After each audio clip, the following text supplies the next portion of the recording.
Update 3 on Typhoon Nari, which is currently located just off the coast of the Philippines right now, with wind speeds of 120 miles per hour sustained and a pressure of 944 millibars. A Category 3 storm on the Saffir-Simpson hurricane scale. Current positions 15.3 degrees north, 122.5 degrees east. Expected to make landfall in the next few hours in the Philippines, in Luzon, and the storm is expected to continue towards the west into the South China Sea, where it will weaken slightly and then possibly regain strength as it crosses over those open waters, maybe retaining Category 3 status as it moves towards the west. Could be a problem for Vietnam or Hainan Island as time goes on. So, Signal 3 warnings in effect for many parts of central Luzon, including the province of Aurora, which is where the storm is likely to make landfall in the next few hours. So, obviously we may see some strong typhoon conditions over there, possibly with wind gusts exceeding Category 3 intensity. Signal 2 warnings on either side of that as well. So, the whole island of Luzon really will probably feel some sort of effect from the storm.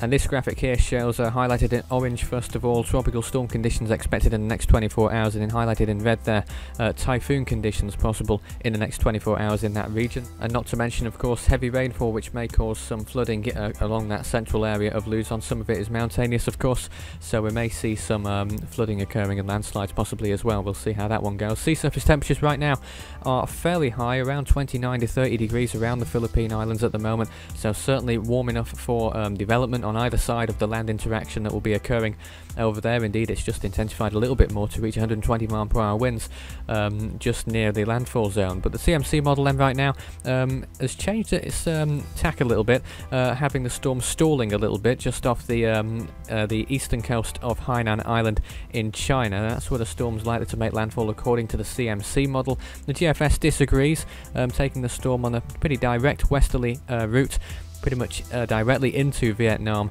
where it will make landfall in central Vietnam, probably as a typhoon, before moving inland over Laos and Thailand and eventually dissipating somewhere around that region, according to the GFS model there. So the latest satellite imagery, you can see how the bulk of the storm, you can see possibly more of the storm over land than out at sea now, but the centre of the storm is still out at sea, just northwest of Polillo Island, which is that small island you see there just off the coast of Luzon near the centre of the storm.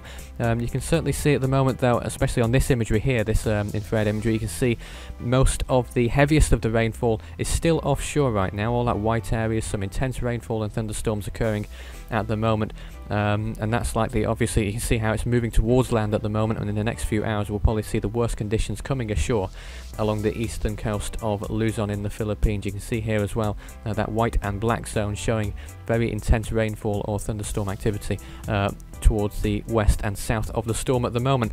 So looking at the world right now, as of October the 11th at 3 PM UTC, the remnants of NADA still going in the Eastern Pacific, as well as Invest 94E, which may develop.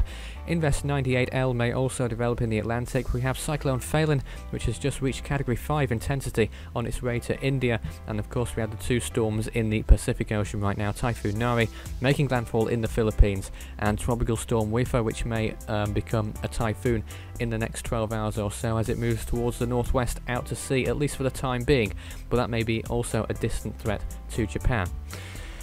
So looking at 2013 compared right now, it's the 57th busiest season on record. 2013, it's 22 tropical storms so far, 10 of which have become typhoons, 5 of those becoming Category 3 equivalent, which is 115 miles per hour or higher, so not looking too bad at the moment.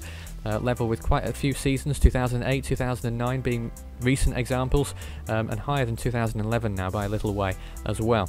You can also find us on the website, where we have the latest storm updates going on the website there, in between these video updates. So obviously there's a little bit of time that passes in between these video updates on each individual storm, so you might want to check out the website to stay the most up to date on there.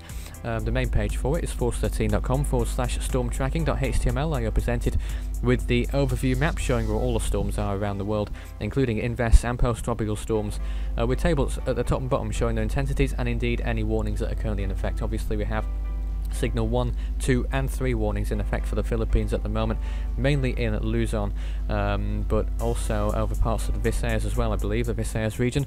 You can also find us elsewhere on the web, Facebook and Twitter, to search Force 13, and you should find us fairly easily enough. And as always, please do show your support by doing the usual means of engagement, liking, subscribing, commenting, favoriting, following, or anything else you can think of.